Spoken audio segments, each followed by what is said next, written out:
Good morning, good afternoon, and good evening wherever you are in the world. And welcome to GRS. This is round 3. It's F1's night here on Wednesday.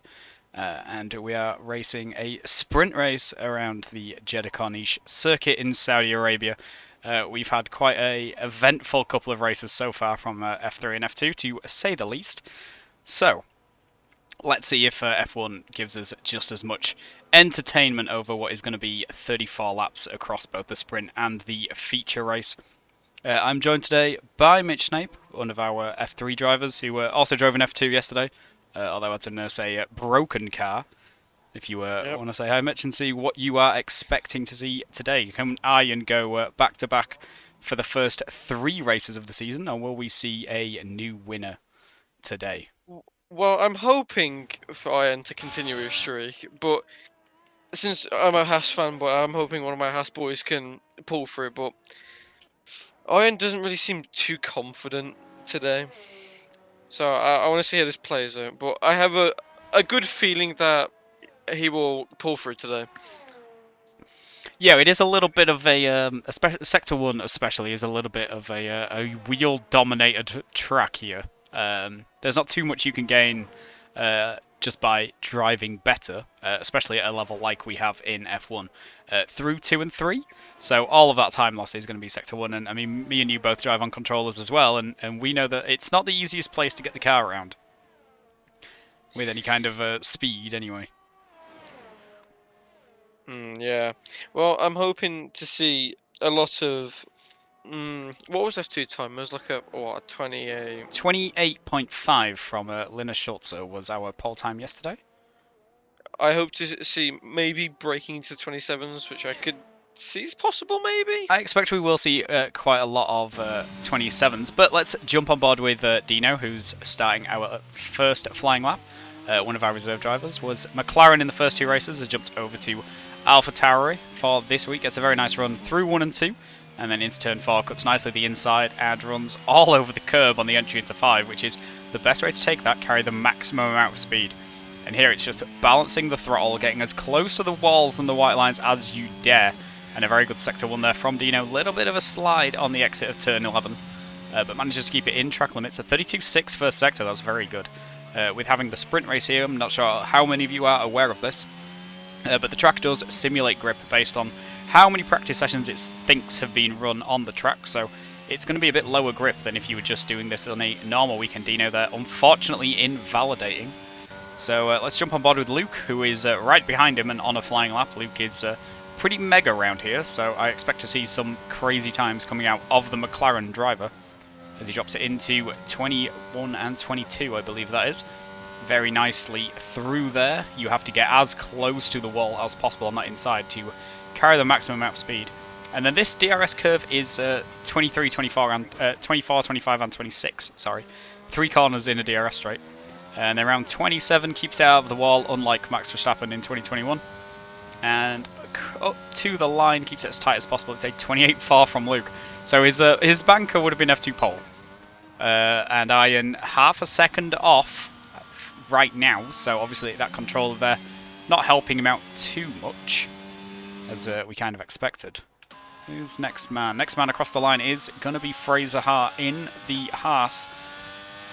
Almost got a point last week, not quite, was 5 thousandths off on the line. It's a 30.1, so possibly a small mistake somewhere in that lap. You lose a ton of time if you make an error in the first sector. Lucas has unfortunately invalidated, so it's going to be Johnny. Johnny has found that he owns a wheel and does a 28.5, just a tenth and a half away from Luke. So It's good to see Johnny back. yeah, expect him to be much closer to the front this week, as Theo Smith does a 28.9 to match Iron, and Bayard Bellowed with a 28.8 had a great qualifying in Bahrain, managed to put it on the front 3 rows.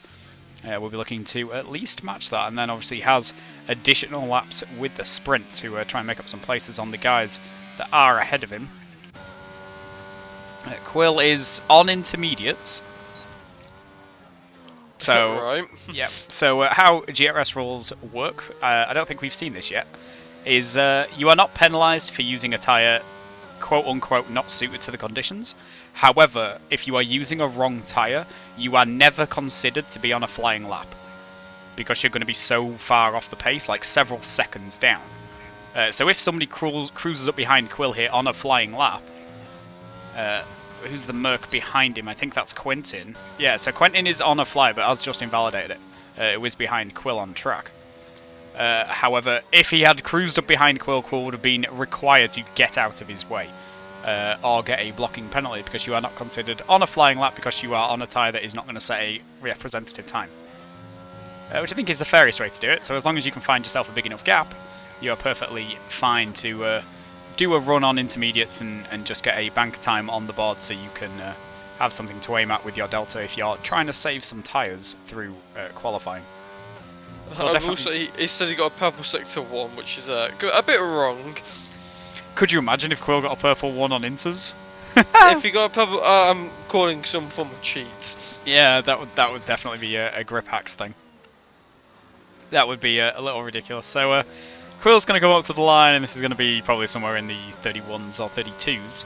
But it is going to give Quill a nice delta to aim at. Yeah, 32.4, so obviously not representative, as we were saying. A full 4 seconds off Luke. Whoa, hello. Thomas Grad with a 28.1. That's what the cat among the pigeons. Luke was seriously looking at challenging the time trial world record here. So, would not expect to be a quarter of a second down, as just into the line with a 28.2. So he's 2/10 up on Luke as well. Some good times coming in, but as for Luke, it's just his first lap was just a banker, and I'm assuming he will just improve drastically. Well, having seen that, he's immediately gone back out on track, so obviously not happy with getting pipped to a P1 at the moment. Quentin with a 32.3 in the first sector has carried on that set of tyres after invalidating that first lap. Quill nicely gets out of the way through 14, and then into this first of 2 quick chicanes, very close to the wall, and a lot of minimum speed through there. Absolute brilliant line from Quentin, and this Mercedes is now going to fly down this back straight with the DRS open. Significantly quicker than the real life W13, which is probably doing about 8 kilometers an hour down there. And nicely flicks it through, says purple sector 2, but Quentin not having a time on the board. The game likes to say everyone has a purple sector 2, if that's the current state of your qualifying. But it did look very, very solid, so could have been actually purple as well as just the game glitch. And then into 27, nicely meets that apex, runs it as wide as possible on the exit just to get on the power as quickly as possible, and it's a 28.3. So top 4, 28.1, 28.2, 28.3, 28.4. That's pretty mega. As Luke's going to start his lap. Is anybody currently finishing one? I think that's Quill heading back to the pit lane. It is. As is Justin. I think Luke's doing on a lap. Yeah, Matt's just starting one as well in the Haas. And as is that Theo? No, that's going to be Dino. So Dino's just starting one as well. Almost invalidates at turn 1. But yeah, let's hop on board with Luke and see how he's getting on. Quarter of a second up in sector 1. 32.1 says it's purple. That's a couple of tenths up on where Quentin was. So as long as he can match through here, gets a wide exit on 13. It's a tricky traction corner. It's off camber at little points, so it's kind of all over the place at the exit of 13. So Luke taking a wide line, getting as much power as possible. Good through the first chicane, and then DRS open down here. Everyone in F1 tends to run very, very similar setups. The only person you're going to be looking at for running something significantly different is probably Quill. So don't expect to see anybody with a hilarious straight line speed, which is normally my trick. As down to 27, some yellow flags just for a little bit of traffic ahead. Hopefully Luke doesn't get held up by it. No, gonna get a perfectly safe, nice run to the line. Stays away from the pit entry line, and it's a 27.9 for Luke. So extends that lead out by a couple of tenths. I mean, that is what we expected to see, realistically. Flexing a little bit, the McLaren. He's had 2 second places. I think he wants to be the bride and no longer the bridesmaid today. As Dino, he's currently a one-man team. Yeah, Dino gets a lap in with a 28.7, choosing not to stay with the McLaren team and instead jump over to AlphaTauri for this race, although reserves can kind of do whatever they want. Johnny is just going to start a lap as well. Is Hugo just finishing? No, Hugo's definitely just starting a lap, setting one up as wide as possible in 27. So next man to finish is going to be Fraser Hart. That 30.1 on his first lap was a decent banker. It's going to give him a nice delta to work with, but may have been a small error in there. Just heading to the line now, DRS Open, for the third and final time on this lap. And it's a 29.4, so it does improve a little. Jumps ahead of Hugo. And obviously stays ahead of Quill. And Iron's getting involved in the top guys now as well with a 28.3 on a controller. That's a little crazy.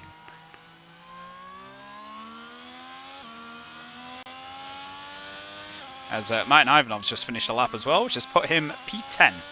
So I think he invalidated his first run, has only just now got a time on the board. And speaking of invalidating their first run, heading up to the line, Lucas Bauschke. See what he can do on his first lap, though. He's going to have had to play this a little safer. Yeah, it's a 29.0. So Lucas will be looking for some more on the next lap, but just had to make sure he got a time there. As is Justin just starting? Yeah, Justin just starting his lap in the Mercedes. AlphaTauri is both heading back to the pits. Thomas just starting a lap, as is Johnny. And Hugo is on a fly but has invalidated it. So might be doing a recharge and going again, depending on how much fuel he has in that Red Bull.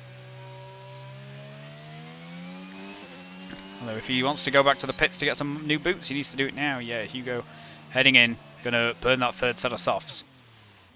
As he cuts slightly too much of the white line for the game to like it, and it just slows him to a crawl on the way in, which I think might have caught him out slightly.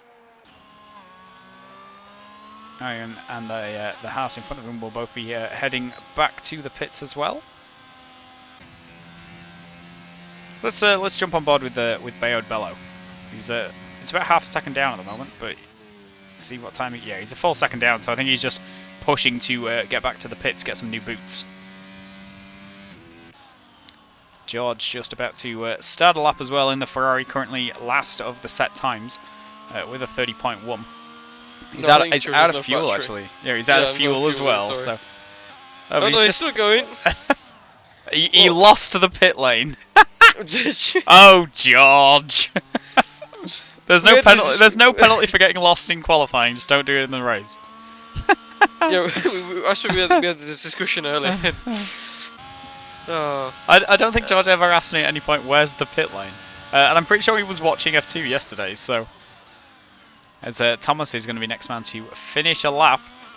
It's going to be tight for him to get back around and put some new tyres on if he is going to finish this. No, he chooses to bail, so obviously wasn't improving in the Alfa Romeo. I mean, John is going for it.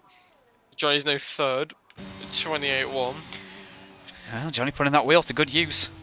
Getting in amongst the top guys. Justin improved as well to a 28.0, so Luke's gap under a tenth, but he does still have that gap at the top, but he's going to need to go again. It's not going to be enough for him to do a Sebastian Vettel at Singapore where he does one lap and then just goes, yep, nope, I'm done, and just stays in the garage and gets out of the car. Yeah, and Luke is heading back out now. Who else is on our laps? Of course, flying back to the pits to try and get some new boots in time. Quentin's finishing a lap. It's a 28.1, puts him P3. Found about a quarter of a second on that one. Just goes quicker than Johnny. Well, and Thomas Grad, all three of those within 0.03 of a second, so this could be a little tight. Justin's going to be heading back to the box, I think. Yep. No battery left and no fuel now as well. So last time we raced here in GRS was season 2. And when we only had 2 tiers, and Hugo took F2 pole, currently now racing F1 for Red Bull.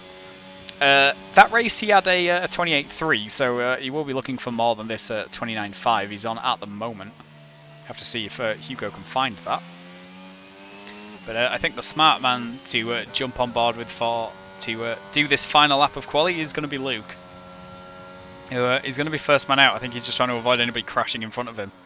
And even though it won't cause a red flag as it would in normal quali, it is going to be a bit of a distraction if there's a ghosted car sideways on the track in front of you.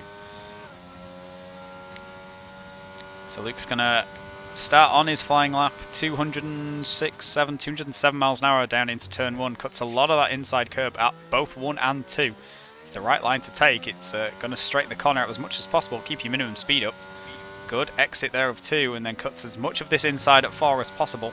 Keeps it nice and tight to the right-hand barrier, and then to the left one. Swing it out slightly so you can get the line right here, as it changes direction very quickly. 7th and 6th gear for Luke, but he's invalidated at the end of Sector 1. So won't be improving. I think George was just behind him, but on an outlap, so isn't on a flyer. Let's see if anybody else is. Just Hugo, I think. I think Dino's just starting one. Yeah, Dino just starting a lap. Everybody else on outlaps. Just Hugo has already begun his flyer.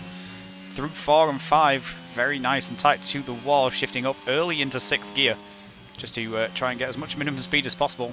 Bitches slightly on the curb, gets a lot of understeer there through the middle of Sector 1. That's going to have cost him some time. And it's a 32.4 though for the first sector. He's already 8 tenths up, so makes you think how bad his first sector was on the first lap. Because there was definitely a small mistake in that one, and he's still gained like almost a second. Through the first of the fast chicanes. Hugo very quick through there, very nice. There's going to be a little bit of traffic just to watch for, but nicely gets out of the way there, the Haas. And that is going to be Hugo flying down into the second of the quick chicanes. Let's see what his Sector 2 split is. He's 9 tenths up. If Hugo can find 9 tenths, this is going to put him in and around where Iron and Baywood Bellow are. But there still might be a little bit of time to find here in this final sector. Doesn't keep it as tight to the wall as you can. Chooses him to leave himself a little bit of breathing room in case he accidentally drives into it. But nicely meets the apex for the final turn at 27. Keeps it out of the wall. And DRS open and keeps it as tight as he thinks he should for a 28.7. So actually lost a little bit of time in that final sector. Does put it P8. Does jump ahead of Dino. Speaking of... Yeah, Dino's backed off his lap. Theo's just started one. So Dino's just about going to have time to go again, I think. Yeah, he's going to be very tight to that line, but he is going to have enough time to go again. Johnny's probably going to get there as well. Another 10 seconds to go until the end of the session.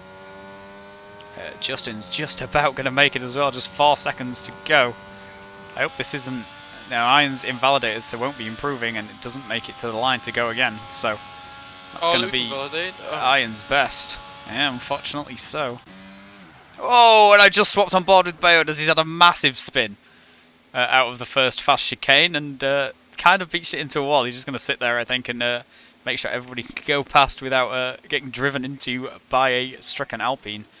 Nicely lets everybody go. So George to the line, improves by a second, but only gains 1 place. Thomas did a 28.0 as well, but didn't go up any places, just about matched Justin. It's just going to be Lucas to the line, gains 2 tenths, puts in P10. So that's not bad at all. Martin has retired, but that's in the pit lane, so that's all good. Fraser was a 10th down at the Sector 2 split. Can he find some time in this final sector? To the line, finds a little bit, but not enough to jump him ahead of George. Hugo to the pits with that invalidation. Bayard's going to do the same, so that's going to leave us with just Johnny and Justin. Johnny slightly under-rotated the tyres just coming into the final turn, but still manages to get it back and onto the apex. Straightens the line as much as possible. 28.1, P4. And just into the line, 27.9, he pips Luke. Wow. I did not expect that. Yeah, so last man would have been Dino, but he's 23 seconds down on his lap, so no. Justin should give himself a pat on the back for that. Luke probably won't be happy with that he's not started on pole. Yeah, I mean, he invalidated his final lap, so didn't have that opportunity to improve. It looked like the track was maybe about a quarter of a second faster, so we could have seen Luke down in the 27.7s.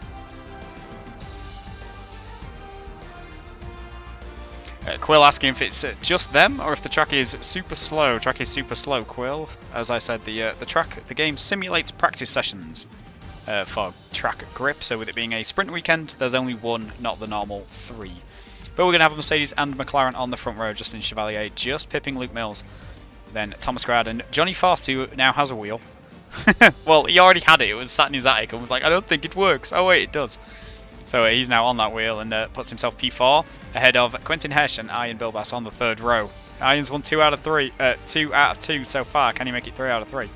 Bayard Bello and Hugo Nilsson on the fourth row ahead of Dino Pushkadir and Lucas Bauschka. Theo Smith and Martin Ivanov. Quil Pavokovic, George Parr, and then Fraser Hart and the Potter brothers rounding off the grid.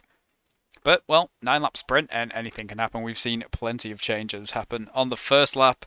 And throughout a sprint race, there's a lot of opportunity here, just for the guys in front of you to fuck it into a wall. So I'm not sure if you're expecting any contact between the front guys, Mitch, or if we're going to keep it clean up at the front. But there might be some chaos a bit further back for people who were disappointed in their quali, let's say. I'm in a car. Maybe don't be in that.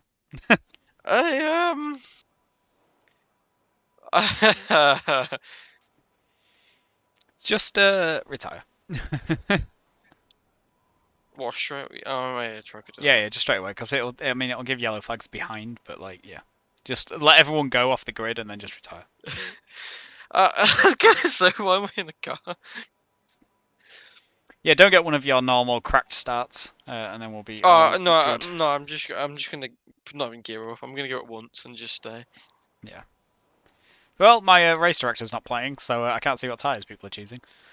You can just about do the sprint on soft, so we'll see if anyone's taking that gamble. Or if Actually, a lot of mediums, including myself. Yeah. Oh, no, George is on softs. Luke's on softs at the front. We've got a split strategy, so Justin, Quintin, and Thomas are all on medium tyres.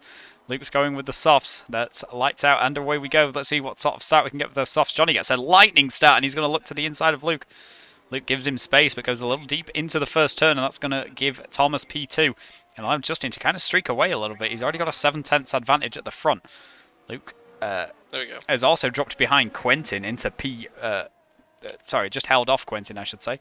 As Quentin's coming under some pressure from Iron, but this is where Iron's going to lose all the time, though. He's on those softs, so they should help him with Sector 1. But that controller is not going to help him all too much. Everyone nicely through the first set of turns so far. Just your driverless McLaren choosing to retire, yeah. So no yellow flags to worry about. It's good to be back in the booth. Yeah, you've been ejector-seated from your car. Back up here, which is nice. Probably a few track limit warnings there through the first fast chicane. As Thomas starting to reel Justin in slightly. That gap down to 6/10, but the top 3 have already ditched Quentin as Luke goes for a move for P2. Just a lot of straight line speed in that McLaren quite clearly, and manages to make the move on Thomas for the run into the second fast chicane, though he has to dump a little bit of battery to get there.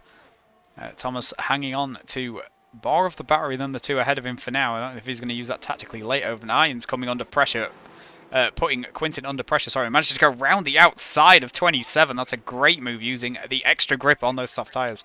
Just to brake as late as physically possible. And makes the move. Behind them, we're going to have Hugo and Bayard possibly side by side. Hugo just doesn't quite have the overspeed. And we've got an Aston Martin of Ryan Potter already in the pits. So some front wing damage probably picked up on that first lap because there's no other reason to pit during a sprint race. So that's going to drop him quite a few to the back. Soft runners. Yeah, let's take a look. Let's put the tyres on and see who has actually chosen that strategy. So we've got Luke, Ian, and Hugo, along with George Parr and Johnny Foss. So both are Ferraris, both the Red Bulls, and the McLaren of Luke Mills. Chosen those soft tyres. Everybody else going for mediums. Wondering if this is going to play out in the race as Hugo and Bayard going side by side through 13. Bayard's just about going to fend that off, I think, and he's going to have the inside line for the next corner anyway. Hugo chooses to back out and just slot back in line. Make sure he's not compromised on the entry and try and get as good a drive as possible to challenge the Alpine down this back straight. Bayard, with a little bit of deploying of the engine, though, is just going to manage to stay ahead of the Red Bull and maintain that P6 for now. Now, this is 4 points, remember, in a sprint race. But they have the very racy Dino Pushkadir behind them as well. He's kind of flying in that AlphaTauri. Hugo's going to look to the inside for 27 here. Soft tyres, he's just going to be able to get later on the brakes and get the nose in there for the corner. But Bayo's going to try and drive it around the outside.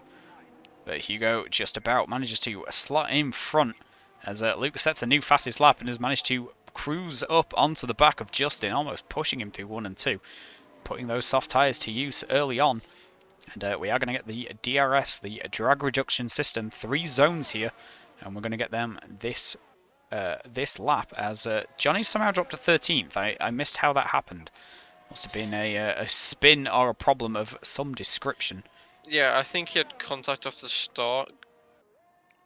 Not too sure exactly what happened, but on track I didn't really get to see much. He got a great start initially. An absolute bullet was already alongside with Luke before turn 1. Theo spun into a wall. Oh dear, Theo.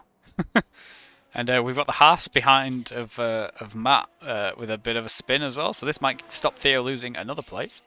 No, Theo's going to get overtaken into 13, so I wonder if he's going to be carrying some damage on that AlphaTauri. As we've got Johnny finding a way past Quill, although kind of has to cut half the track to stay alongside with the Williams driver. Quill on those mediums, Johnny on the softs. Johnny should be able to brake later here for this second chicane. Both have DRS. Johnny's light already flashing. He's had to dump that battery to remake some of these places. Does manage to do so, and he's now going to find himself behind the Ferrari of George Parr. Are we going to see some tactical driving from George to try and hold Johnny up? Ian does perceive him as the biggest threat to his championship, even though Luke is currently at P2. That was with Johnny driving on a pad.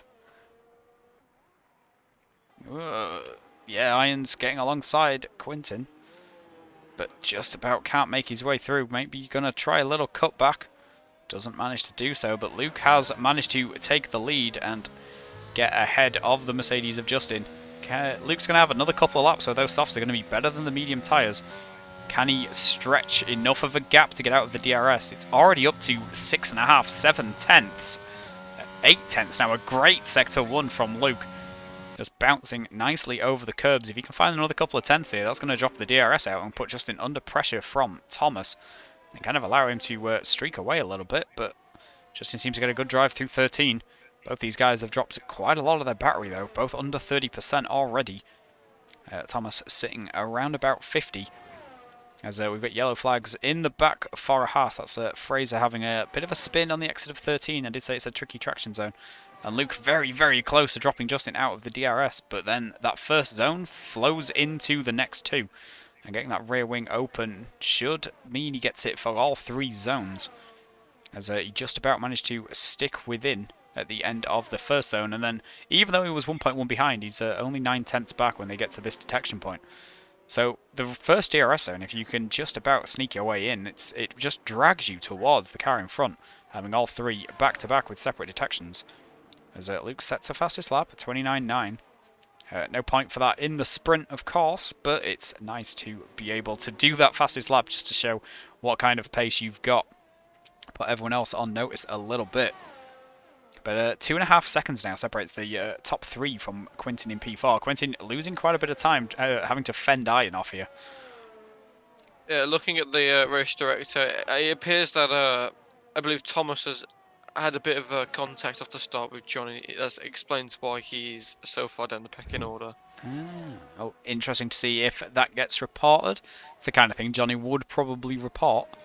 Especially since it's dropped him out of the sprint points and is going to require a recovery drive.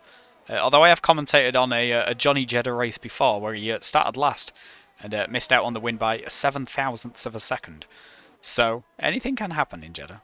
But we've so far managed 5 laps of the sprint with no safety cars, so we've done better than both F2 and F3. Shock. I mean, Thomas Scott has 2 track limits warnings so far, so one more could see him drop even further down, but I mean, he's slowly gaining away from Quintin, so it might not really come into that much I mean, play. that gap back to Quintin is over 3 seconds, and Luke has managed to just about sneak outside the DRS, I think. No, that rear wing's still opening on the Mercedes, so Justin must have just got a good drive through that final corner just to sneak back inside it. As soon as Luke gets out of that DRS, though, which this might be around about the crossover between the tyres, But as soon as Luke gets outside that DRS window, I think Justin's kind of done. Thomas is going to be all over the back of him. Luke pulls another 10th through turns 1 and 2. And he still seems to be gaining slightly through this first sector. I don't know if it's the tyres still being a little better than the mediums or just his lines, but yeah, he's gained about 4/10 there in the first sector alone. Gets a bit squirrely going on the curb. Yeah, as long as he can keep it above a second, it's going to make him safe for the last couple of laps, although Justin's kind of going with him and almost managed to get Thomas out of his DRS as well. I think Thomas is just going to grab onto that as long as he gets a decent run through here. And possibly track limits there for Justin. As speaking of track limits, we get a 3-second time penalty for Ryan at the back. Unfortunate, had to pit early on and hasn't been able to close in on anybody making mistakes as of yet. But so this might be a little bit of a battering to nothing. Hopefully he hasn't burnt out all his medium tyres if he's choosing to use some in the race. But still, yeah. Taking a lift out of my book. Yeah, Luke now at a 1.5 second lead, so Luke's bolted, Luke's gone. So it's all going to be between Justin and Thomas, see who can get P2 here. Both the front two flashing on their battery usage, so under 10%. Thomas has that little bit more to spend. Somewhere in the teens as Ian finally manages to make the move on Quentin. Seems like it's been coming for ages, and he's just managed to make his way through now and up into P4. I do believe that Dino and Hugo have had a bit of a collection together. I'm going to go out on a limb and say that's Hugo's fault as Iron goes deep into 4 and cuts the corner at 5. Stays ahead of Quentin, but was kind of there already. As long as Iron got a warning for that, that is kind of fine. I mean, Thomas has the 2 warnings, but I mean, he's pretty much fine if he does get it for now. Yeah, huge gap back to Iron. I can't see Iron closing that in 2 laps. But I think Thomas wants to be super careful so he doesn't get it, and if he does overtake Justin, he doesn't want to lose that position. Yeah, absolutely. It's only 1 point in the sprint, but every point matters. Thomas has had a couple of pretty solid races so far.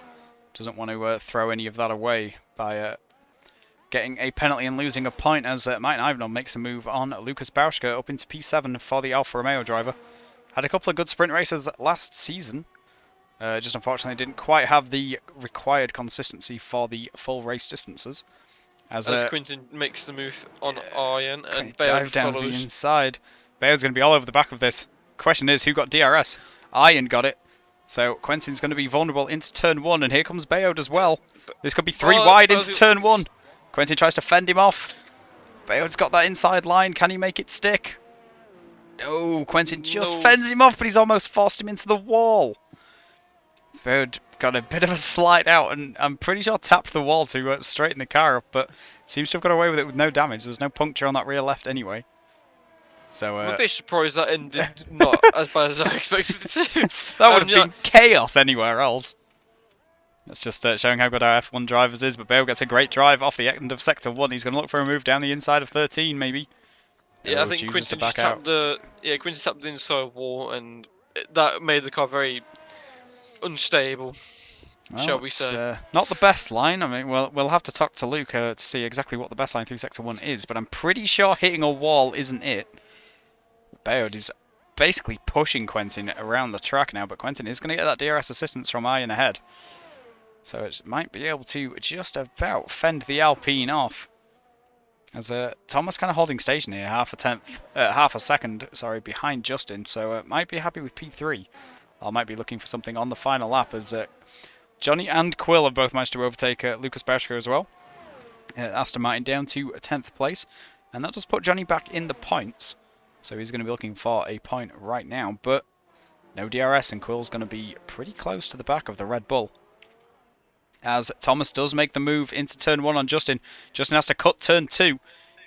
Pits up a 3-second time penalty for his troubles. Probably got an illegal overtake as well. Had to give the place back to Thomas. Oh, there's contact between Bayard and Quinton. Oh, again. That's not ideal. As long as no one's got damage, we're all good. I think just about they made it. I think it was just a little wheel tap. But Luke's absolutely taken off 3 seconds the gap at the front, and then after the next two, it's 6 seconds back to Iron. I mean, this was expected, to be honest, in my Well, opinion. I mean, we know Luke's pretty mega around here, but he did say he was having some problems earlier in the day with screen freezes and things, and he's been basically spending most of it trying to fix it, as Theo Smith picks up a 3 second time penalty as well. I But think he's the only thing 14th, that can so it's not stop going to Luke, affect him.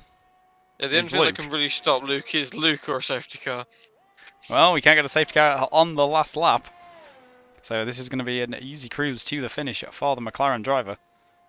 It's all going to be I just about realised. whether Justin can overtake Thomas. There is the potential to get that penalty removed on review, as George appears to have had a bit of a tumble, has dropped a few places. Well, has dropped 3 actually in total, and has entirely no front wing. As Yeah, Justin has managed to get past Thomas in that final corner, the DRS helping. I think Thomas has run out of fuel. Thomas has actually run out of fuel, and that's going to give Justin P2 and mean that Thomas is outside the penalty window. Quentin pips Iron on the line by 0.04 of a second, taking P4. Bayo just another 0.3 back, takes P6. Right, Ivanov P7, couple of points. That's a good recovery from a disappointing qualifying, really. And Quill takes the final point with P8. Did manage to jump Johnny on that final lap. And Dino's beaten Lucas to the line by 19 thousandths of a second. Yeah, Thomas ran out of fuel. So I think Thomas might have fueled expecting a safety car, or at least a virtual safety car, and just couldn't quite keep the juice in the tank. I've left the session. Hopefully, my car, the random McLaren doesn't appear on track. Hopefully. That would be If it ideal. does, it's not ideal. If you can get back in, even if it puts you in the car, at least if you retire on the first lap, it's not going to matter. That's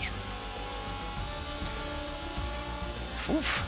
So yeah, I think Luke making P1 there, yeah, driver of the day, probably deserved for the sprint. That is kind of expected. So that's 8 points for Luke. Iron down in P5 gets 4. So that closes that gap at the top down to 10. Which means if Luke wins with Iron third, they're going to be equal on points. Heading into Portimao next week. Yeah, Luke Mills takes the win from 6 seconds to Justin Chevalier. After that 3 second penalty, which might get removed on review, but it doesn't matter for position, so I'm not sure if it'll get reported. Thomas Grad, P3, ran out of fuel on the line. And then Quentin Hesch down in P4, second Mercedes, pipping Iron Bilbas by 0.04 of a second. And another 0.3 back to Bayard Bello in the Alpine. Martin Ivanov for Alfa Romeo gets 2 points, and Kul Pavlakovic takes the final point by a 10th from Johnson Force after Johnny had some contact earlier on, dropped from P4, so Johnny's going to have a bit of a recovery here from P9 in the race proper.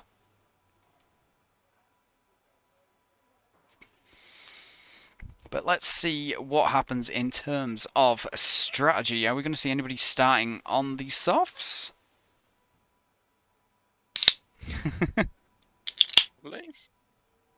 Or are we going to be looking at mediums and hards from everyone here? What you want to go with? I don't know. What would you suggest, Mitch? Don't say softs. I mean, I know you always say softs. I mean, for the past 2 races I did mediums to hards, but I've been hearing you can do mediums to soft, so you could probably see that happen today. But I assume it'll be hards to mediums or mediums to hards. Personal feeling, I can do medium soft anyway. Yeah. So as red lights are going on, that's 5 lights. Luke's on mediums at the front. Everyone else looks to be on hards behind. And it's lights out, and away we go. Johnny's actually chosen soft tyres in the Red Bull, so that might be a very racy car off the line. As Luke gets into turn 1 nicely, your car is up to P13, Mitch. Hopefully it's a spooky ghost and isn't going to interfere with anyone. She'll get dropped pretty quick, and we've got a spin in Sector 1. That's Quill in the wall. And still going, but no front wing on the Williams, and that is a virtual safety car. So we're 3 for 3 on lap 1 virtual safety cars. But Brilliant. Luke managed to get away nicely. Quentin managed to jump Thomas as well, so it's currently Mercedes 2-3. Mercedes power for front 3 spots. Yeah, I hope hopefully nobody gets a drive-through here. Well, hopefully that random McLaren didn't affect anyone's starts, which should have been ghosted without a driver. But yeah, so let's look at tyres. So we've got Luke and Quentin have chosen the mediums. The rest of the top 7, so that's Justin, Thomas, Iron, Bayode, Martin Ivanov, have all got hard tyres. As VSC ends, nobody gets a drive-through, so that's nice. I mean, we have Johnny, Yeah, Ryan, and Johnny, Fraser all on the Ryan, and softs. Fraser soft tyres, so they're expecting an early safety car to get off those. They're taking the Mitch speciality right there, but I can't really see it working for them. Well, I mean, we saw Luke do this, and a couple of others do the sprint on the soft tyres, so we know they can do 9 laps. So as long as there's a safety car within that 9-lap window, that is going to work out wondrous for those guys. As Luke kind of streaking away a little bit. 1.2 seconds the lead at the front already, so he's already broken that DRS window. This might be a little bit of a one-horse race here, as we've got some position swapping going on further back. Theo Smith making the move for 13th, up ahead of Matt Potter, and heading towards the points as Matt goes deep in turn 2, and that allows his teammate Fraser to nip through as well, up into P14. Oh, Dino's I think he's rear-ended Johnny. Whether it was as he crashed or intentionally, I don't know, and second VSC. No, I think what happened was I think he just lost his front right, and then he started drifting into a wall and corrected it and put himself into a wall. It was Hugo, sorry, that he collected as well. Johnny's already up to P8, so has managed to gain a place already. But Hugo has no front wing, so I don't know if Hugo lost it on his own or if he got collected by Dino. But I'm sure I'll find out in stewarding later. We have the poor coach stranded at the back. Not too sure what's so Quill lost their front wing entirely on the first lap and had to stop. Yeah, so not ideal, especially considering I'm pretty sure Quill started on hards, so then couldn't try and stretch 24 laps on hards, but my race director's not working, so I can't check that one. So not ideal for Quill, but again, it's just virtual, so we're not going to close the gaps back up. Luke's Quill went from hards to softs. Okay, yeah, Luke's 2.5 seconds clear at the front, although had to back off slightly on the restart, and has lost half a second to Justin there. The gap around about 2, but Justin needs to find a second this lap if he wants to get back in DRS. Iron fending off Bayode as they go through turn 1 and 2. Bayode breaks a little later, gets a inside line, but I think Iron's just going to have just enough there to keep P5 in the Ferrari. But he's going to come under some pressure from the Alpine. He needs to fend Bayode off as much as possible and try and get back in the DRS range of Thomas ahead if he wants to really do anything here. Otherwise he's just going to get ditched as we've got more yellow flags, and that's another spin in Sector 1. Hopefully it's not going to be another VSC. No, it's not. That is the Aston Martin of Ryan Potter, who's had a bit of a moment. As Johnny and Martin Ivanov going side by side through 13. Martin just about leaves Johnny the space. Johnny gets a bit of a snap. Taps the outside wall, but might have got away with no damage on the Red Bull. And sticks in P7. So a good move, and that's going to put him on the back of Bayode, who has dropped off Iron a little bit, but is still going to have that rear wing open. But isn't going to be close enough to challenge the Ferrari driver, especially not before turn 27 at any rate. As Lucas Bershko makes a move for P12 as well, the recovering Aston Martin. Looking to see what he can do, as we've got a disconnection actually from Matt Potter. Let me see if I can invite him, hopefully without my game crashing.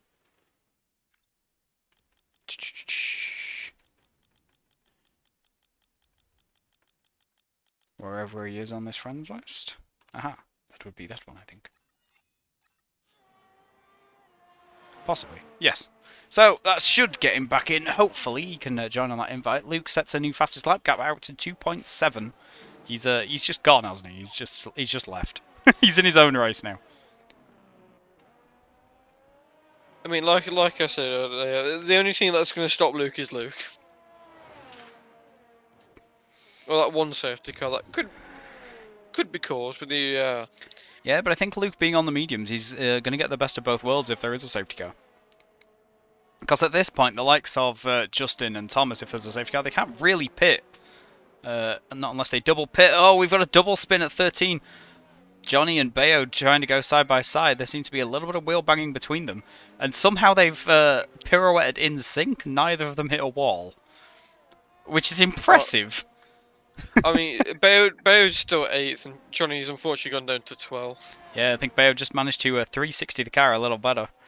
Johnny had to see to a little bit of the traffic coming through. Didn't want to rejoin the racing line and hold people up too much. As Fraser's managed to make a move on Theo Smith on the run into the second fast chicane. No, but Theo's going to get the DRS here and going to look to make a move on the Haas driver. Closes up the rear wing though, doesn't want to overtake too early here. And chooses just to sit behind, but that's going to open him up to Lucas possibly around the outside. Theo manages to fend the Aston Martin off and is going to get the rear wing open here on the run down into turn 1. He's going to leave Fraser a little bit exposed, but those soft tyres giving him excellent traction out of the final corner. And he's going to be able to hold on to P9. So I think Theo trying to be a little too tactical there might have cost him with the car behind. Putting him under some pressure. As Irons dropped kind of into no man's land at this point. He's 2.4 seconds behind Thomas in P4. But 1.3 ahead of last season his teammate Martin Ivanov. Who is this season racing for Alfa Romeo. I mean, I will say that Thomas has just under 50% battery, and Quintin pretty much has 100. Yeah, Quintin up in the 90s, Luke around about 70. Justin and Thomas have spent about half their cookies, but don't want to eat them all too much early on in case you need them later. But they are going to get the advantage of that pace that the battery gives you, and obviously if there is a safety car, you get to regenerate it all really, really quickly. So it's a bit of a balancing act here at Jelly. It does regenerate reasonably quick as Johnny makes his way up to P11, makes the move in the Red Bull, which is pretty crazy that he's done that because Lucas had the DRS from Theo. Johnny just showing some pace on those soft tyres, and he's now going to have a look at the run on the AlphaTauri. There's not going to be any inter-team orders here like you see in real F1. Johnny's just going to have to make this move on Theo if he wants this place. Has to bail out of the move into 27, but possibly got a better exit here and is going to look to make a run down into turn 1. Both deploying battery. Johnny moves to the outside and then back into the slipstream, and kind of indecisive of how he wants to overtake here. And in the end, just has to sit behind the AlphaTauri. He's going to try a nice little cutback on the exit of 2. Can he get the overlap? Get alongside on the run into 4? But he can kind of just squeeze him out of space here on the outside, and there's not really a lot Johnny can do about it.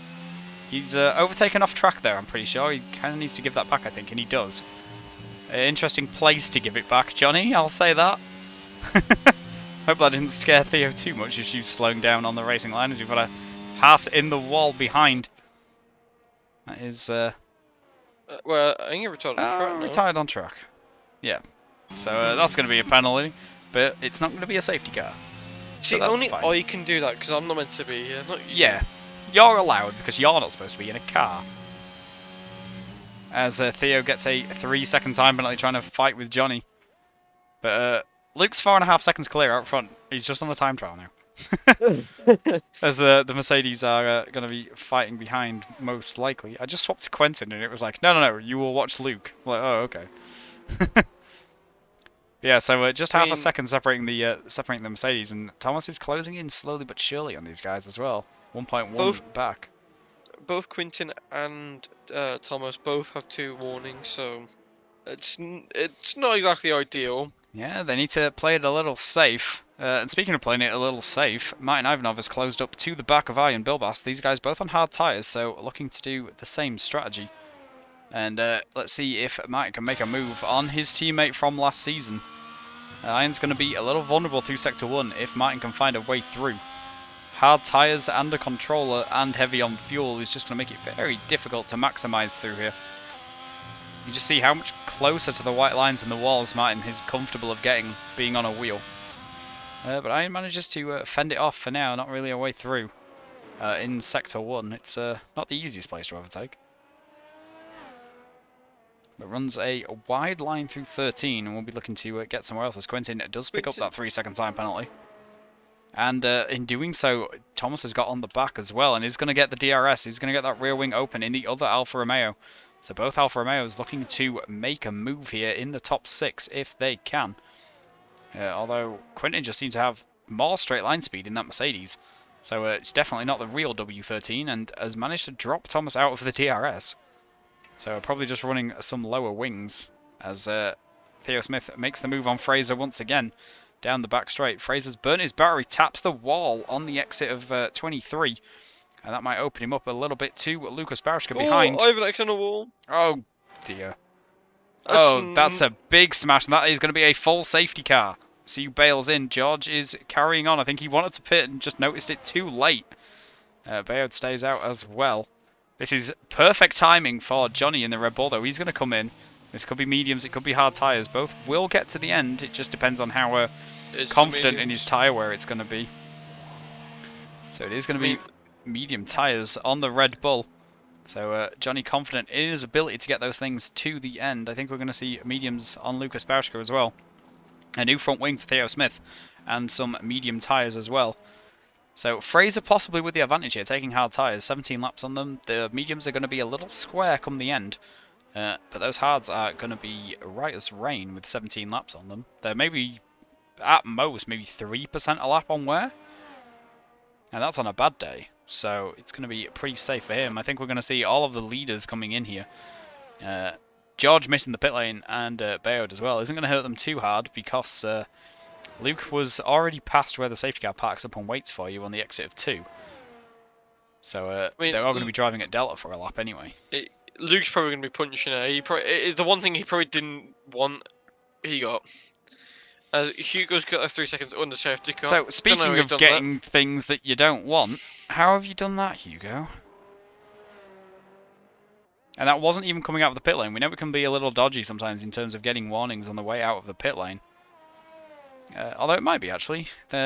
Maybe they are the mediums he started on, because he did have no front wing earlier on.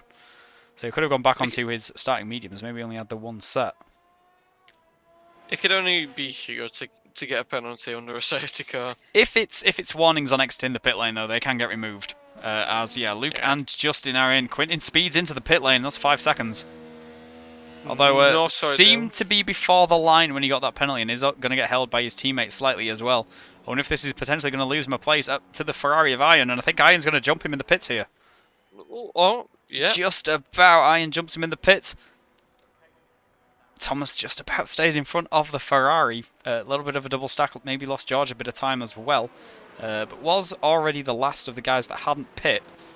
Oh no, it's lost him a place to Bayard. He was ahead of Bayard. So the Alpine team getting to some work and Ferrari getting held in the box slightly with George having to queue behind Iron. Has cost him that place. Bayard up to P6. Quill's coming in as well. Off the soft tyres though. That is probably going to drop them below Hugo. As Hugo is no longer going to be controlled by the Delta and can just get the hammer down on that Red Bull. Now Luke has caught the safety car at the front.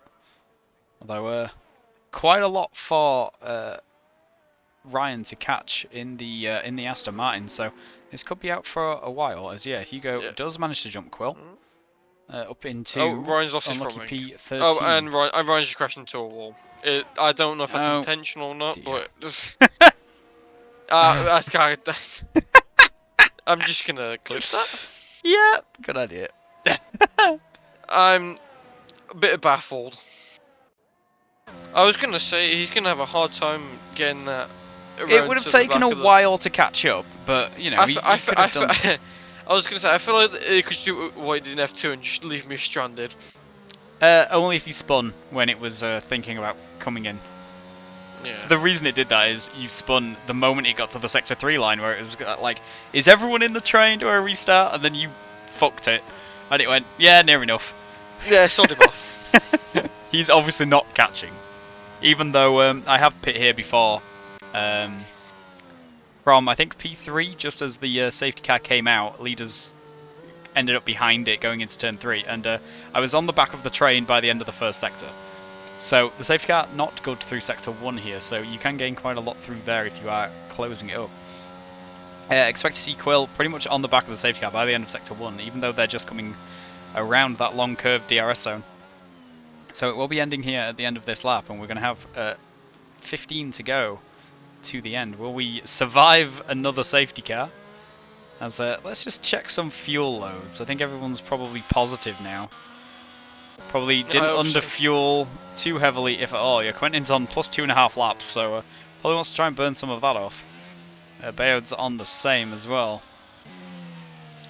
Johnny's still underfueled, but only just. Only about a sixth of a lap, so you can save that just on normal running. You do save fuel around here. I've just remembered, since Quentin got like 5 seconds for speeding in the pit lane, he's kind of just hoping that he doesn't have to pit again. He's hoping he doesn't have to pit again, because obviously then it will be served and then it can't be removed under any circumstances, because it's, well, not fair to say how much of an effect it had on your race. And also, if he does get to the end, he's going to hope there's no safety cars where he doesn't pit, because it's going to put everyone back in that penalty window. I mean, he's on 8 seconds. He got 3 for track limits as well, so...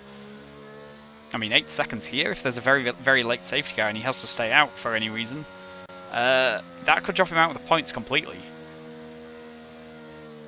Which isn't really ideal. Yeah, and it's not exactly ideal, considering he's probably one of the faster drivers in this tier, and has that chance of fighting for the title. I mean, if we look at the position changes, George went up 6 places. We've got Fraser and Theo. We've got up 5. Johnny obviously 1. I mean, Ryan, who retired, went up 2. Yeah, safety car is coming in, so Luke becomes de facto safety car in that McLaren. Just trying to get some heat back in those boots. This is going to put everybody back on equal battery. It's going to put everyone back up to 100%. And allow them to spend for the first few laps at least. So let's ride on board with Justin and see when Luke decides to drop that hammer. I think it's probably going to be either on the way in or the way out of 27. Depends on whether he just wants to get the best restart possible or whether he wants to try and catch Justin out. Justin was reading that really well, and Luke decides just to delay it slightly and force Justin to get out with the power. And now he's gone and got a 4/10 gap. But Thomas is right on the back of the Mercedes ahead. Is he going to look for a move into turn 1? That would be a bit ambitious from there. Just chooses to sit behind. Going to have to work these mediums to get them to the end. But they are going to have the early pace advantage over Luke's McLaren with him being on those hard tyres. And speaking of Quinton, he's gone round. I don't know if there's contact in that, but he's dropped down to P14. And as one Mercedes going pretty well in P2, the second now is going to have to be on a bit of a recovery fight because he has no front wing either. So that is going to require a trip to the pits and serving that 5-second penalty we were talking about. So yeah, his race couldn't pretty much gone any worse. Well, speaking of when he was saying he doesn't want a late safety car, now I think he does. To try and get him back in the game. But Luke's going to keep this lead for now. Justin seemed to cut a little bit the inside there of the first chicane, so probably another warning for the Mercedes driver. Can't get too many of those because I don't think Luke's going to get any, so needs to be careful here. Yeah, needs to be careful to not get more, and he's made a big mistake, and that's going to give the position to Thomas. Slides his Alfa Romeo down the inside through 23, and Iron's not too far off the back of these guys now as well. Can he hang on to this DRS group at the front? He kind of got dropped in that first stint, but does have those medium tyres on now, which are much better than the hards. You get understeer on the hard tyres, you get understeer in Sector 1 on a controller. And it all just kind of bands together as we see George going defensive, trying to hold off Johnny here. Johnny's going to get down the outside into turn 1. There's a little bit of wheel banging, but George sends it through the first apex and manages to stay ahead of the Red Bull driver. Are we going to see some blocking here just to stop him getting anywhere near Iron? That gap already 2 seconds up ahead of George. But if you drive defensively here through this first sector, there's very little the car behind can do. Just kind of parking in the middle of the track and there's nowhere for him to go. As yeah, George has lost a second to the car in front through this first sector alone. Just using off the power and trying to back the Red Bull up. I mean, Johnny's going for it. He's going to try and drive around the outside of 13. How much space is George going to leave him? Quite a lot. Yeah, just about gets through there nicely. And that's going to give Johnny the place. That's a great overtake on the outside of 13. And is going to put him up into P6 as he continues this recovery. Justin did pick up a 3-second time penalty in there as well. So, as well as losing a place to Thomas, he's picked up a penalty. So, not a great lap for the Mercedes.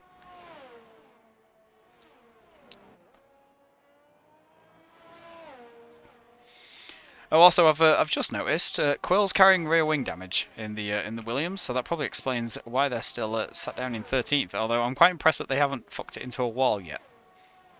As just up ahead, we see Lucas going around the outside of Dino, braking later for 27. Mediums versus hard tyres.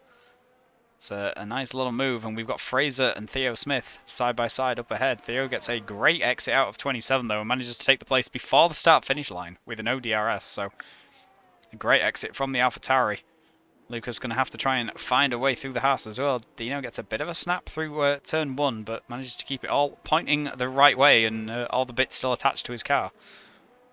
So isn't going to have to pit for a little snap like that, as Luke's out of DRS range again.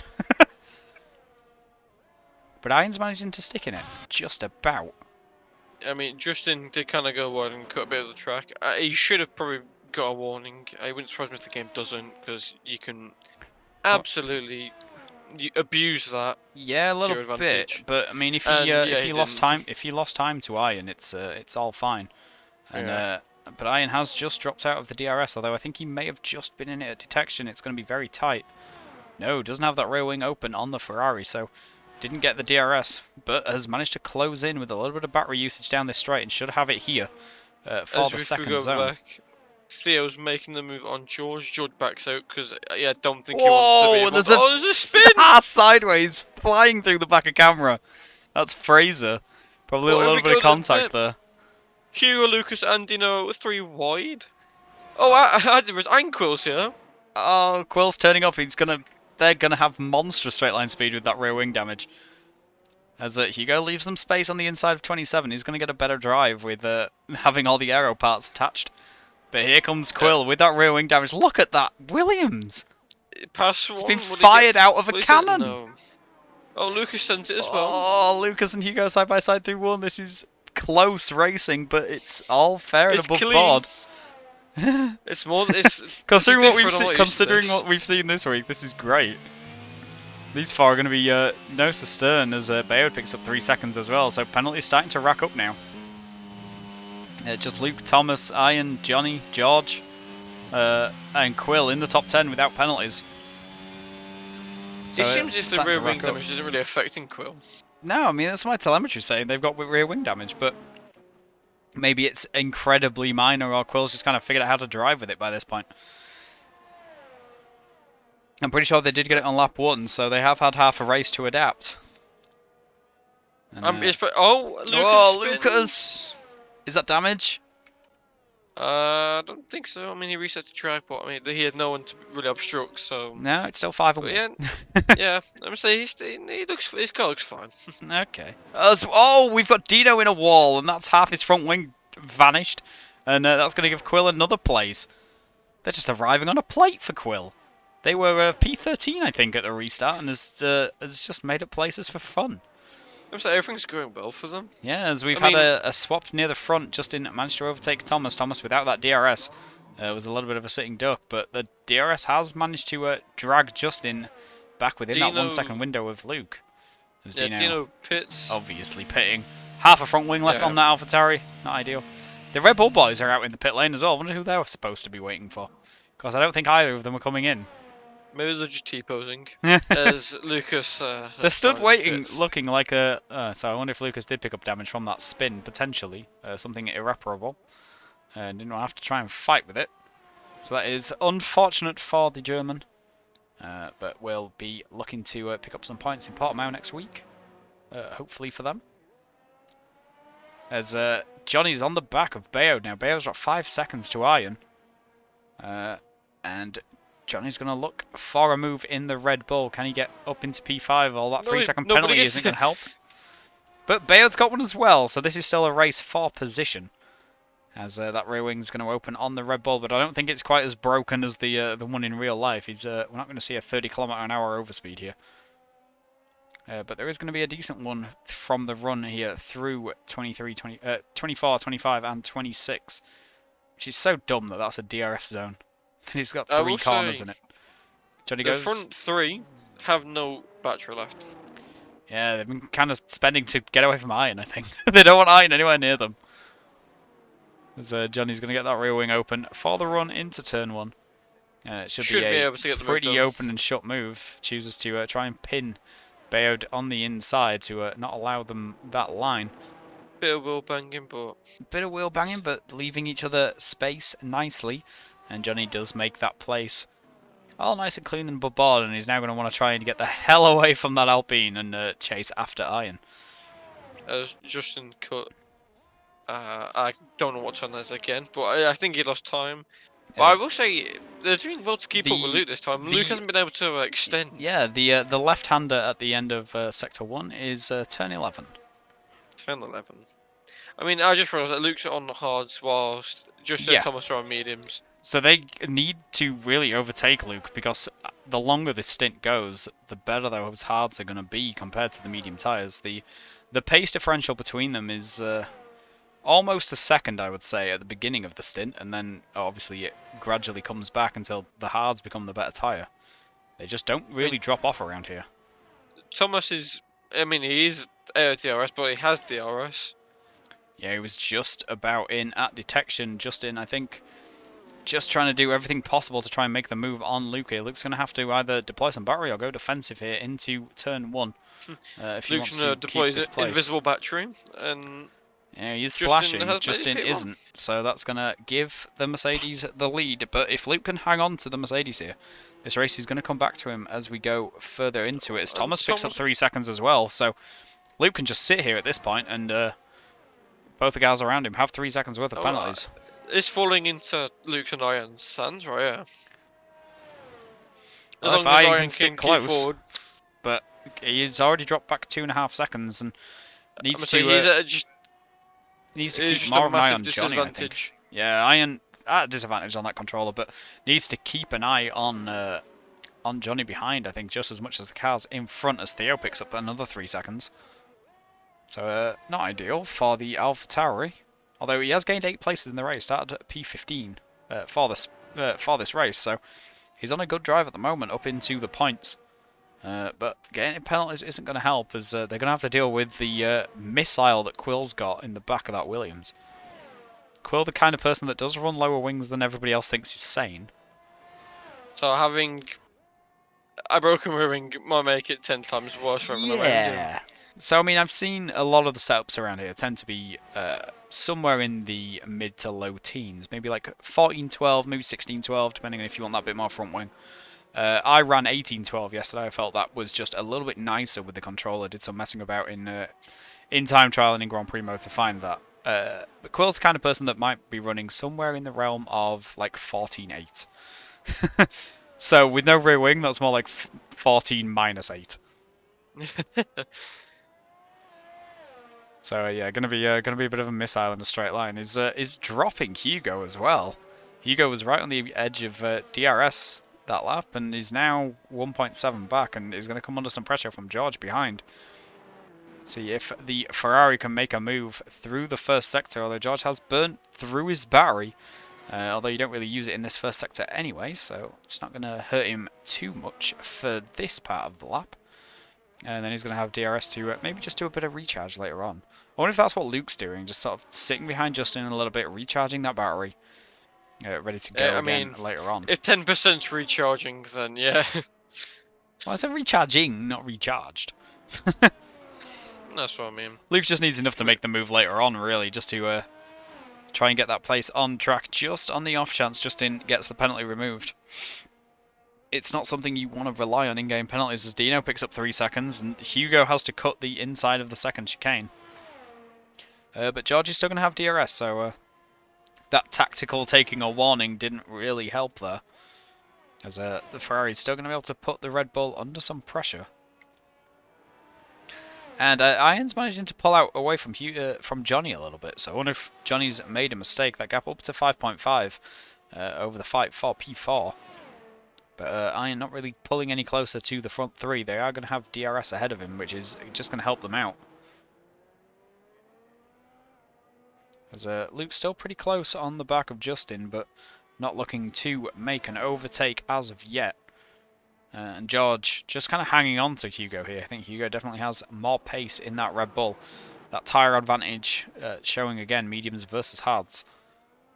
But it is going to come back towards the likes of Luke and George later in the race, when they get those hard tyres nice and juiced up, and the mediums start to drop off slightly, although they will go an awful long way here as Hugo picks up a 3-second time penalty, so George will be rubbing his hands a little bit here. One of our few drivers to not yet have a penalty, just 5 people currently running who are going to get their standard race finish time with nothing applied afterwards. I think maybe the likes of Quill and George are going to start licking their lips seeing the amount of penalties that are ahead of them. Oh, they're going to be praying for a late safety car here. Quill especially. If there's a late safety car and everybody finishes within 3 seconds, I know that's unlikely, but possible. I could see Quill on the podium with rear wing damage as Luke's getting close to Justin. I wonder if we're just about coming up to that tyre crossover point. And Luke's deciding to get a bit of a move on, although, yeah, that light is still flashing on the back of the McLaren, so still not really any battery charge. Choosing to sit in. Yeah, choosing to sit in. Doesn't want to gift Justin DRS unless he's sure he can get away, I think. Maybe just trying to get Justin to burn through some of his battery. And make the move then when the Mercedes can't really fight back. As you can just kind of see the understeer on board with Luke as it just sort of tries to drag the car off the racing line through Sector 1. It's Justin a little wide at 11 again. But definitely lost momentum going through there. Lost maybe a 10.5 to Luke on the exit of that corner alone. Just a little bit unruly at the back of that Mercedes. Not exactly going where he wants it to. I've just clocked Luke's got 2 track limit warnings. Oh, needs to play careful then, but can't be too careful and lose speed here. Needs to make sure he stays at least in Justin's DRS and doesn't pick up any more warnings. Especially if there is a late safety car. Well, the dirty air is a thing. So we know dirty air on the game is not as impactful as dirty air in real life, but it's definitely still a thing. You can definitely feel it when you are behind the wheel. But Luke just playing it tactical, just happy just to sit behind Justin for now. Hasn't recharged any battery really. I wonder if Thomas is doing a better job of that. Let's take a little look. Yeah, Luke's down at 3% and is going to go for this move here. Going for it. So he's going to take this lead. I wonder if feels that he can go a second faster than Justin and get away through Sector 1 before DRS becomes a problem. As Quentin picks up another 3 seconds, down in P12 still. We'll be looking to try and make some places. Gap up to about half a second, so Luke's already pulled out a decent chunk here. Is that Mercedes going to be going where Justin wants it to through the end of Sector 1? Just about, and he's going to have to spend some battery to try and hang on to the McLaren here.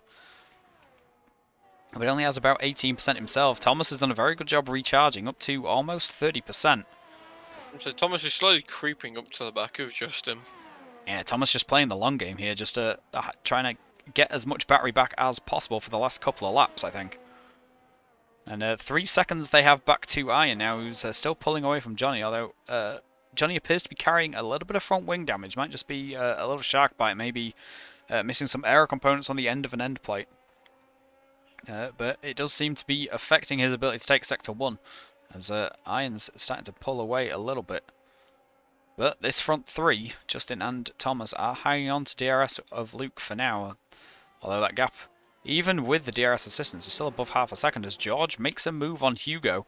I wonder if there's been potentially a mistake from the Red Bull driver, as he was kind of pulling away from the Ferrari earlier on, but not anymore, although Hugo's going to have the DRS here through this sweeping DRS straight at the end as Theo makes a move for P6. Manages to overtake Bayode Bellode as they run into the final corner. Quill's right on the back of these two as well.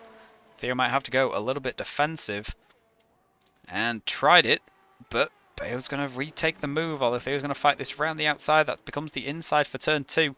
A little bit of wheel banging, but all kind of clean and pretty safe. As behind we've got George and Hugo fighting through 1 and 2 as well, and George just about manages to hang on to that place, and is going to be able to back Hugo up a little bit here through Sector 1. Just try and cost the Red Bull team some points, as Dino's in the pits from P11 as well. Possible just some darts at fastest lap. Only 3 laps to go after this one. It is a quick race at Jeddah when we don't have 97 safety cars. As the second highest average speed on the calendar, behind only Monza. Which, when you consider it's a street track and there's concrete walls everywhere, is a little mental. I do like this place. It is crazy. Ooh, Theo went into the wall. Ooh. That could have ended really badly for Bayode. But Bayo manages to make the move. Quill's looking for a way past, but can't seem to find an angle on the AlphaTauri. Theo did have that rear wing open with the DRS as well, and almost pushing Bayode through the second fast chicane. And these three, we might see three wide here. This is going to be three wide. It's got to be. Bayode almost closes Quill off completely, sees the Williams coming, gives them space. Look at the overspeed!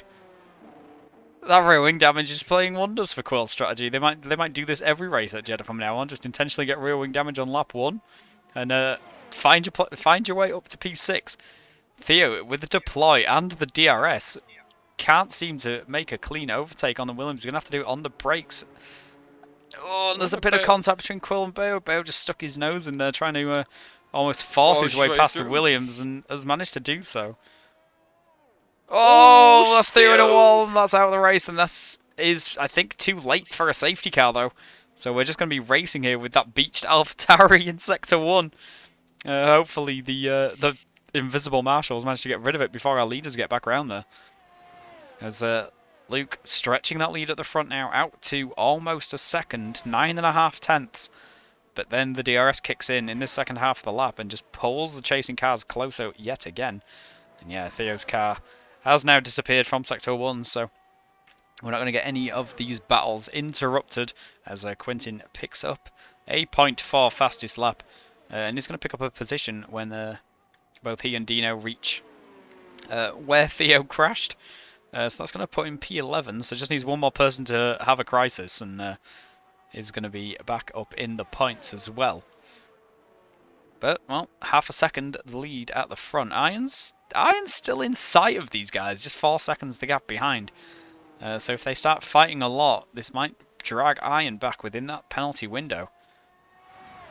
Be interesting. We have Quill and Bayode going wheel to wheel still. Going through it a whole lot. Yeah, but look at this overspeed from Quill. Like, I know DRS is open, but still, that's mental. I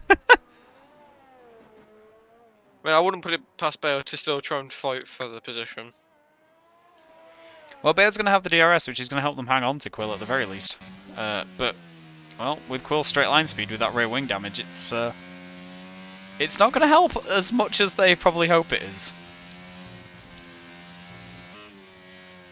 As Luke gets that lead at the front, back out to 9.5 tenths again, but then is going to get closed in due to the DRS once more. So just can't quite find enough to break out. And Justin is hanging on to about 20% battery. Thomas has spent everything that they saved up earlier.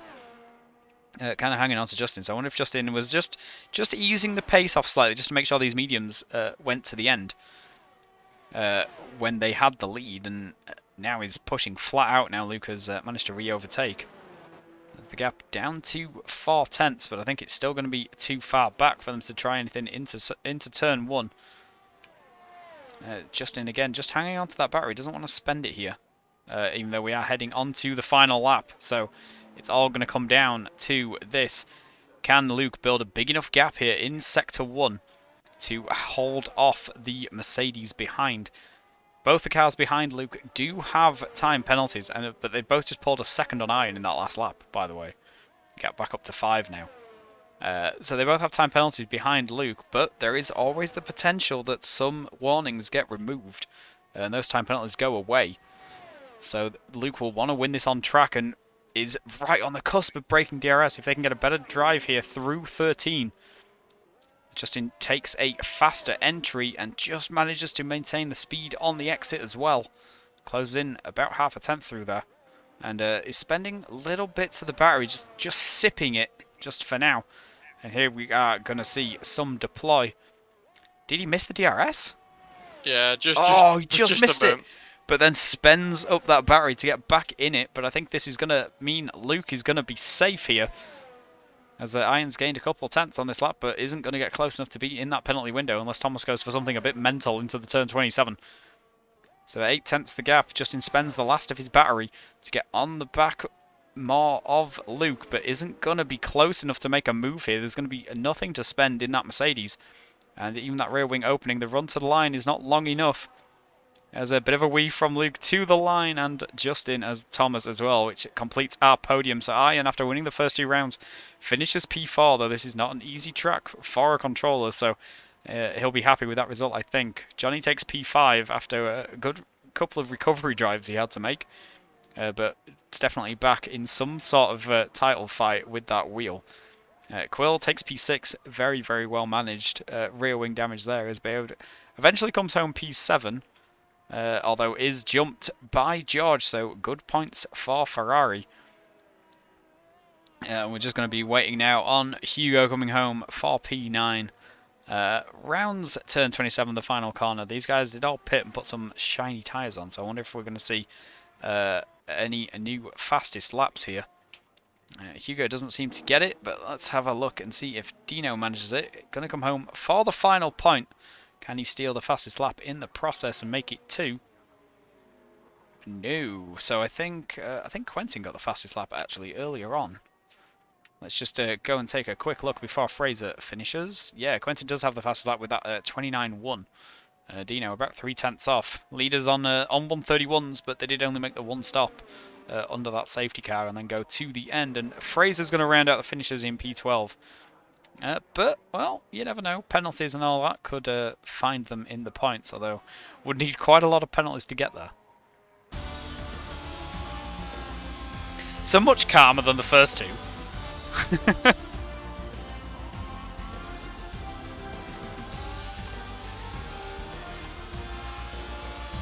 Excellent racing up and down the grid, at the front especially. There was some very, very good racing going on. And pretty clean for the most part. But who is your driver of the day, Mitch? I don't really know, to be honest. There's a few people I give it to. I'd probably still give it to Luke. But my other person would have probably been Ian, just for purely being able to not just be finished 4th on a controller. I think that's a good, very hard task, and penalty free. Yeah, I mean, staying penalty free could have been very important if it had come down to a late race safety car. But Luke Mills does take the win on track, first win of the season for the McLaren driver after consecutive P2s. So is the bride instead of the bridesmaid now. Justin Chevalier and Tom Scrad complete the podium with Ian Bilbas P4. So that is going to see a change in the championship order. Luke is going to lead Ian by 3 points here after taking 33 out of the possible 34 points. Johnny Foss takes P5, so 10 points for the Red Bull team. Kulpa Vakovic carried that rear wing damage from lap 1 and still took P6. So great drive from the Williams driver. George Parr P7, Bayard Bello P8, Hugo Nilsson P9, Dino Puscidier takes the final points making position in P10. But Quintin Hesch P11 does get a point for that fastest lap. So 11 points scorers. Let's see if anybody wants to do some interviews after the significantly cleaner race than we saw in F3. I mean, the driver standards have to be better. I mean, F3 was, yeah. I'm just trying to ping F3 and F1. There's not enough words. There's not enough words to describe F3.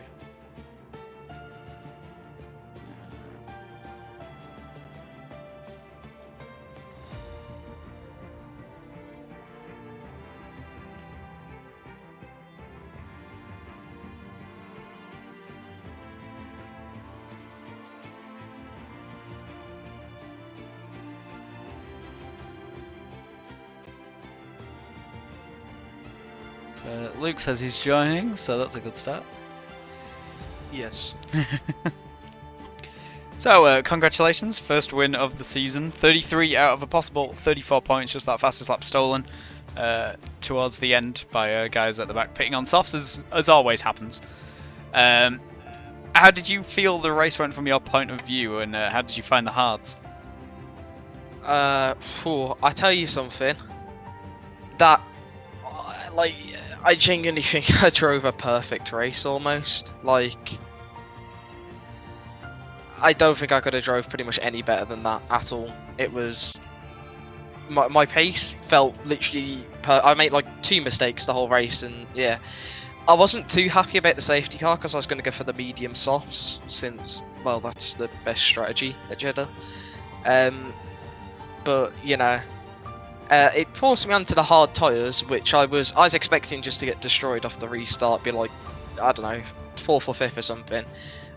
But then I break out of DRS initially, which was absolutely crucial. Like, being on that at the edge of that gap, it gave me just a few extra laps of breathing room to defend, and well, that allowed me. I think if people had got past me straight away, I wouldn't have stayed in DRS. But since I managed to get that gap, I think that's what definitely allowed me to win the race on track.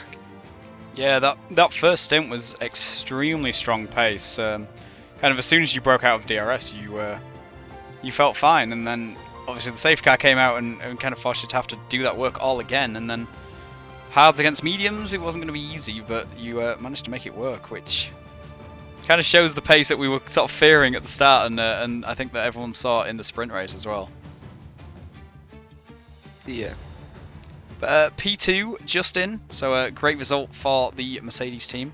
How did you feel about that race? Yeah, so first of all, sorry for my bad English. In France, we don't speak English very well, but I will try my best, okay? Yeah, that's so, first of all, congrats, Luke, you are very fast. We just signed this pilot in our team yesterday, so that's quite a good result for us. But yeah, it was a great call, the soft in the sprint race. You are really fast on the soft compound, and after that you start on the medium, and I start with the hard tire. So your first stint was amazing. I don't know where to find the pace, but yeah, you are really fast. And the safety car was deployed lap 8, 9, I don't know. Yeah, but it was clearly for the mediums, so it was really difficult at the end for me with the mediums. I have a lot of damage on my tire. I was like 60%, and it was really difficult. And I take this penalty, this 3 seconds penalty behind Luke when I want to attack him at the restart of the safety car. And after that, I just want to secure my podium with Thomas and be careful about Aryan. He was just 3 seconds behind at the beginning, and we just increased the gap without attacking. So yeah, it was P2. It's P2, but I want P1, but P2 is it's okay. Yeah, I mean it's still good points, and the season isn't decided at one race, so it's all about banking the maximum you possibly can. And with the timing of the safety car, it kind of messed with your strategy a little bit. But yeah, I think the softs on the sprint, I think you can blame me for that one. Because I was going, no, they're fine. Honestly, they're fine. Seriously. And then people started trying it, so... Yeah, I never tried the soft in sprint race, but it was really strong. At the start, he jumped me like a plane. I cannot do anything. I just put my battery on and just try to keep him behind. But it was clearly not possible. He was just too fast. Yeah, they're pretty mega. Yeah. But they don't work at a lot of places, so you do kind of have to hedge your bets with that.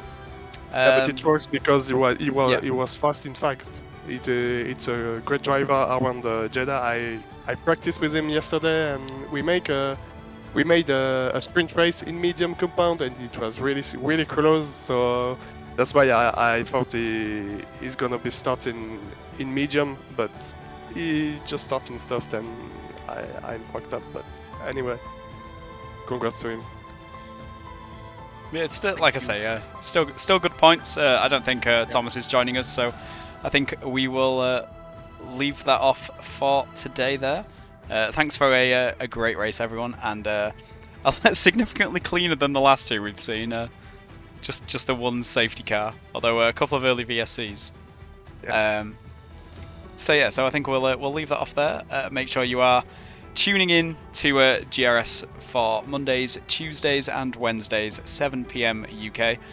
Next week we are racing the Portimao circuit in Portugal. You can thank Johnny for that if you hate it, because it was his track pick. So we hope to see you all there and see how this championship fight is going to unfold. Just 4 points separate the top two now, with Luke and Iron. After Luke took 33 out of possible 34 points here at Jeddah. So make sure you tune in next week. I've been Zeke, I've been your commentator, joined by Mitchell Snape. So say bye, Mitch. Or don't, whatever. I'll see all of you later, guys.